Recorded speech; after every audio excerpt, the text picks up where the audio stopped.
पहले श्रवण करो। वेदांत में यही कहा जाता ना, क्या करें? कहा श्रवण करो। श्रवण करने के लिए ही सन्यास लिया जाता है। सन्यास का कोई प्रयोजन नहीं है। लाल कपड़े पहनना तो किस लिए? लोग आरती उतारे, हाँ, अब हम महंत बने, अब हम महामंडलेश्वर बने, अब हम फलाना और ढिकाना, इसके लिए नहीं होता है। शास्त्र कहता है संन्यास श्रवणम कुर्यात्। संन्यास लेकर के आपका कार्य है कि आप श्रवण करें।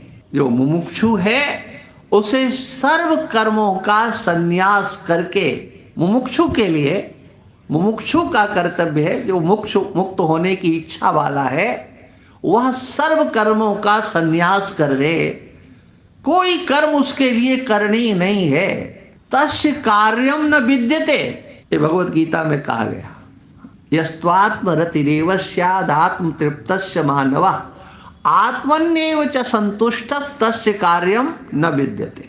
जो अपने आत्मा में ही रमण करने लगा है, अपने आप से प्रेम करने लगा है, यस्त्वात्म रतिरेव स्यात्, जिसकी अपने आप से रति हो गई, माने और कहीं नहीं, अपने आप में, अपने आप से इतर अगर कहीं रति है तो वो रति आपकी विरति का हरण कर लेगी। बहुत मैं उससे दावे से बोल रहा हूं इस बात को।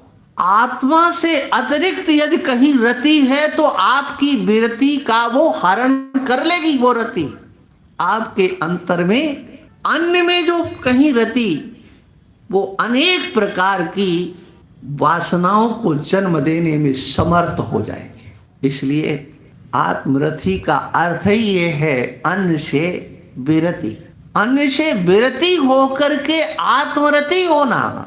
यस्त्वात्मरतिरेव स्यात्। चलो इसकी व्याख्या तो बाद में अपने करेंगे।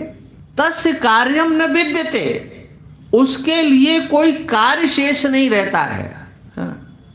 किसके? जो अपने आप से प्रेम करने लगता है, प्रत्यक्ष स्वरूप परमात्मा से जो प्रेम करने लगता, उसके लिए कोई कार्य नहीं रहता।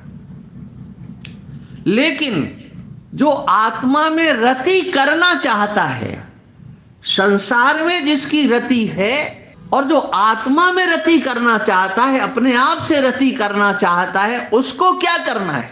का उसके लिए सर्व कर्मों का संन्यास है।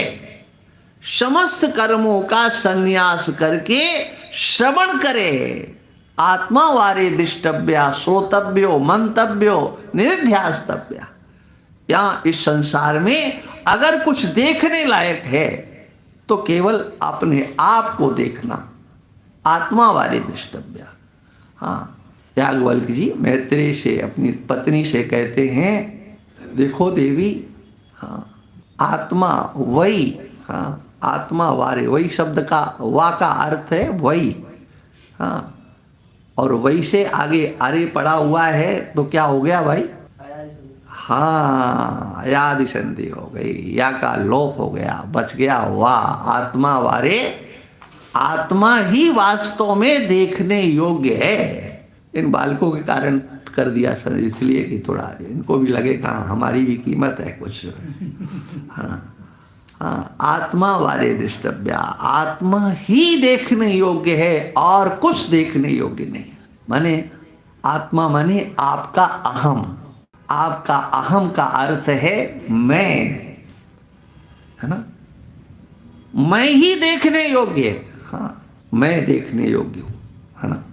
मुझे ही सब देखें, मैं ही सबसे सुंदर, है ना? इसीलिए तो कहीं कमी होती तो बार बार शीशा के सामने जाते ना, रगड़ते। हाँ, मैं अच्छा, मैं अच्छा। अरे तुम अच्छे हो, सबसे अच्छे हो, इसे देखने की कोशिश करो। कहा देखें कैसे? बोले पहले सुनो, श्रोतव्या मंतव्यो निध्यास्तव्या। अपने आप को समझने के लिए सर्व कर्मों का संन्यास, फिर श्रवण। किसका श्रवण? श्रुति वाक्यों का, उपनिषदों का श्रवण करना, वेदांत वाक्यों का श्रवण करना, और फिर सुनकर के उसके अर्थ का मनन करना, और फिर अपनी मननीय वृत्तियों को भी शांत करके स्वरूप में स्थित हो जाना।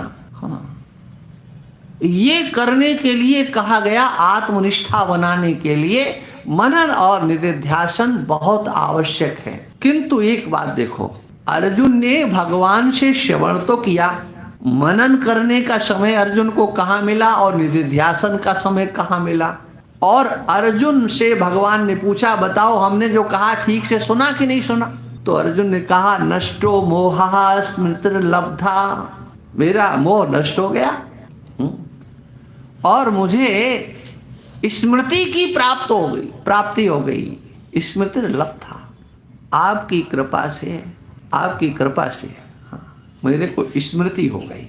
और स्मृति जो होती है वह अनुभूत विषय की होती है, जिसका हमने पहले अनुभव किया है उसकी स्मृति होती है।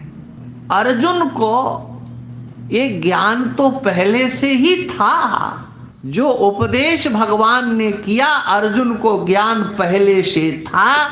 ये स्मृति लब्धा, ये शब्द, ये वाक्य अर्जुन का स्पष्ट हो रहा है।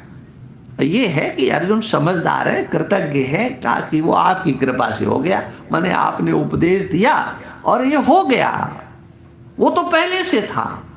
इसलिए अर्जुन के लिए गीता नहीं है, अर्जुन को निमित्त बना करके हमारे आपके सबके लिए उपदेश दिया गया है। इसलिए प्रयतापुमान, प्रयत्न पूर्वक पाठ करना है, माने अर्थ सहित पढ़ना है, हमारे लिए क्या कहा गया।